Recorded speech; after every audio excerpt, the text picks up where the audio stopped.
Good evening. My name is Manjeet Ahluwalia, and I'm with Transystems. We've been hired by PennDOT to prepare a bid package for the rehabilitation of the Walnut Lane Bridge. Now,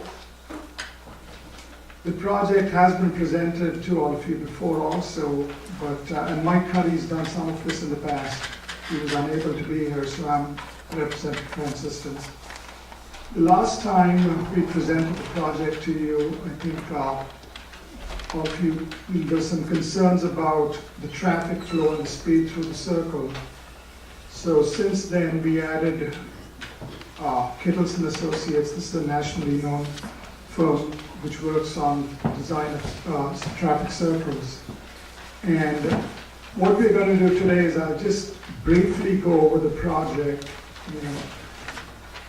on what, as far as the bridge is concerned, and then I'll pass it on to Ed so that he can present the circle and what their study was and what options they're looking at as far as improvements over here. So, all of you know, this is where the Walnut Lane, where the bridge is located. It's over the Wissahickon Creek in Fairmont Parking. It connects Roxborough and Germantown. Now, this is just an aerial view of the project, and again, the elevation view. This is the main span of the bridge. The bridge carries State Route 4013 over Wissahickon Creek, and the main span, it's 232 feet long.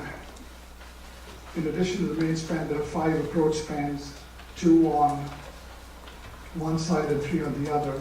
So the total length of the bridge is about 580 feet or so. The bridge carries 2 lanes of traffic, and there's a median in the middle between the 2 lanes, and then there's bike lanes. You've also got sidewalks which flank the travelway. There's architectural bridge railing on the outside fascia. Now, quite a few years ago, PennDOT installed a bridge railing between the travelway and the sidewalk because of concerns of the adequacy of the bridge railing itself, the outside, the concrete bridge railing, of not meeting current standards.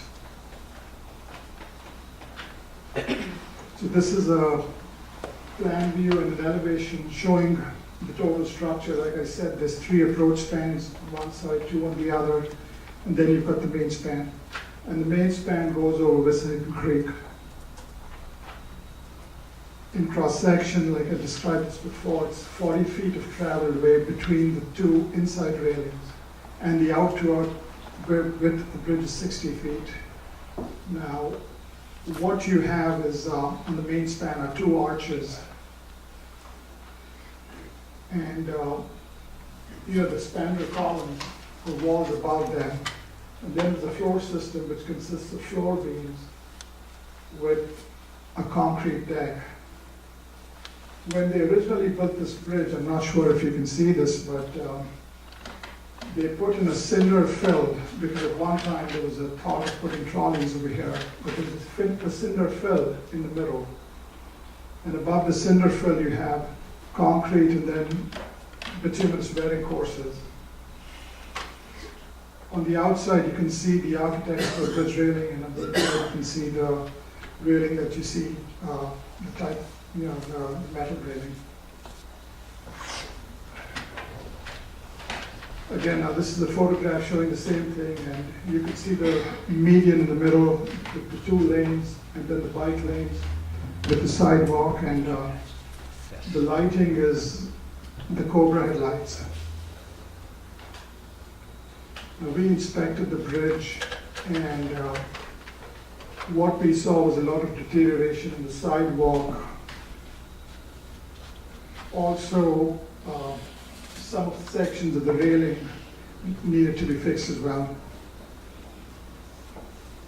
So, again, you're looking at railing which is misaligned. These were conditions we observed in the field. Again, the concrete has deteriorated. These are the posts on the bridge railing. So this is the underside of the bridge. You're looking at the two main arches. The arches themselves are in good condition. They have just random deterioration, but nothing significant.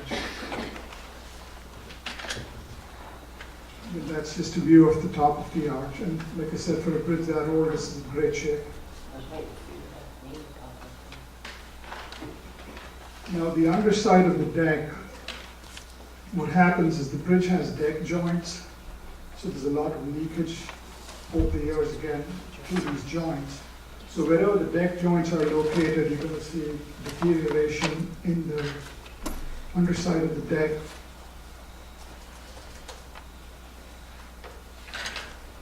And this is again at those locations. These are the floor beams you're seeing. The floor beams are encased in concrete. They're steel beams encased in concrete. Now, this is, what we typically saw at the joint locations where water has, over the years, caused, concrete has deteriorated and the steel is rusted. These are the outside brackets you're looking at. Again, the brackets, they do see some spray also that comes from the top. So the brackets, and this condition is prevalent along the entire length of the bridge. You're going to see brackets which have deteriorated with a lot of spoiled concrete. That's a view of those brackets again that support the sidewalk.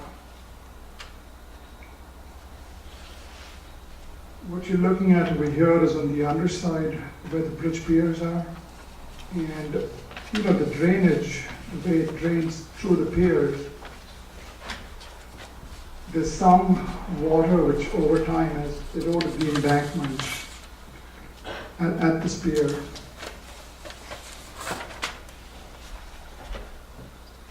Again, this is a drainage issue where the water is draining from the top and it's coming along the piers and just going over the bottom of the pier. What you're looking at over here is at the end of the bridge. If you go there today, there's a lot of trees that are very close or they lean over the bridge too. What you're looking at is at one of the ends of the bridge, and as a result of the vegetation, it's causing problems with the wing walls of the bridge. These are the plaques from the original bridge. Now, one of them is completely broken and you need a new plaque over there. The other one, it has a crack and that will be addressing. But the thought is to match what we have out there. So you saw the condition of the bridge. What we also did is we did some concrete testing. In addition to that, we analyzed the bridge to determine its capacity.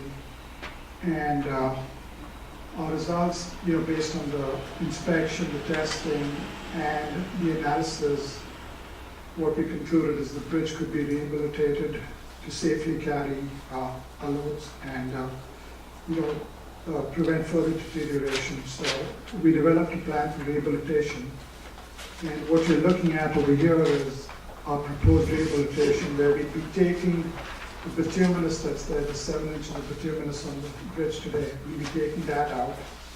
We'll be taking, there's a concrete course below that comes out, and the cinder fill, we're going to take that out. But the cinder fill, what also happens is whenever there's water infiltration, if there's any amount of water, it just sits over there with no place to go.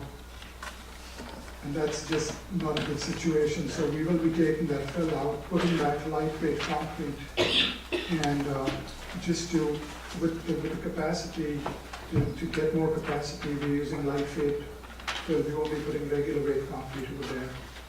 And above that, we're going to put a reinforced concrete deck. So the bridge is going to look exactly what you see out there today, there won't be a bituminous course, it'll be just concrete.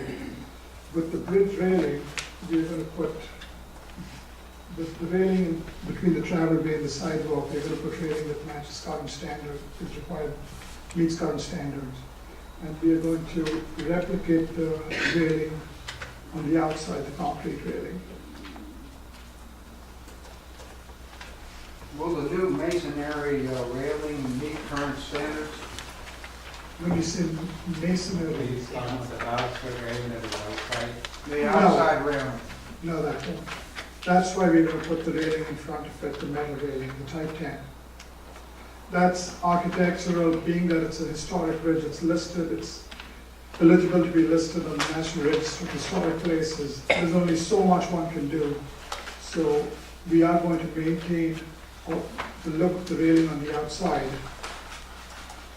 But, you know, for safety concerns and to meet current standard, we still need to put in the metal railing separating the travelway and the sidewalk.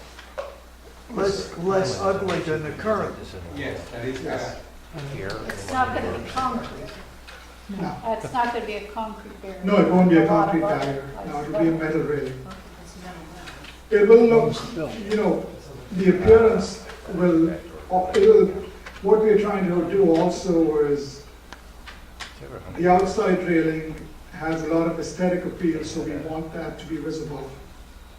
That is why the railing in the front is going to maintain, it's just going to be metal railing where a driver can, you know, you don't want them to get distracted, but it's there for them to see. So right now, you have about 2 inches of reveal on the curb Yes, between the parkway and the sidewalk. and that's going to be changed.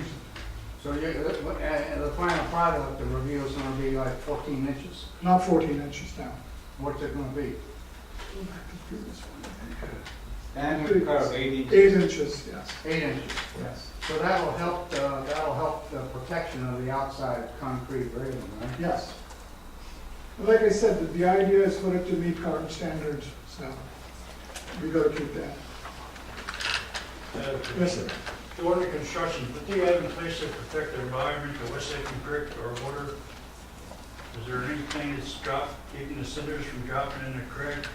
Is there Oh, any- yes, they have to do that. What yes. is it? As in, I didn't get the question. He was wondering what actually protects the creek. Giant What tarps actually or net. protects their That's the environment contract, from the demolition? The contractor will be given what he's supposed to do in the bid package. How he does it, you know, will be up to him, but typically they would put either shielding underneath to prevent debris from falling off. Major debris, but what about all the little stuff that's dropping into our? Again, there are standards that have to be met for the DEP, and he has to follow those other comments, so he will be doing those.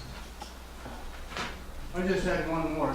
In your analysis of the existing concrete, did you find any, in the lab test, did you find any reactive concrete? I'm not sure about that, I'll have to check. but I don't Reactive think so. concrete is new. This is only 50 years ago, reactive concrete we see. This is very, very old concrete. You won't find. And then we've got, you know, there's gonna be a detour during construction. Again, we've talked about the detour that uses this is Aiken, Midvale, and Henry Avenue. That is the posted official detour. People will do whatever they feel correct. You folks who are familiar with the roads, you will take whatever route you feel comfortable. People like me who have a dynamic GPS, whatever that instrument tells me, I do it. Some people will follow the GPS. I think we'll get back to some detour questions and other We questions want to get later, back but to let's the hear main from question that was raised last time. Everybody said, yes, you're doing a great job. How about the traffic speed?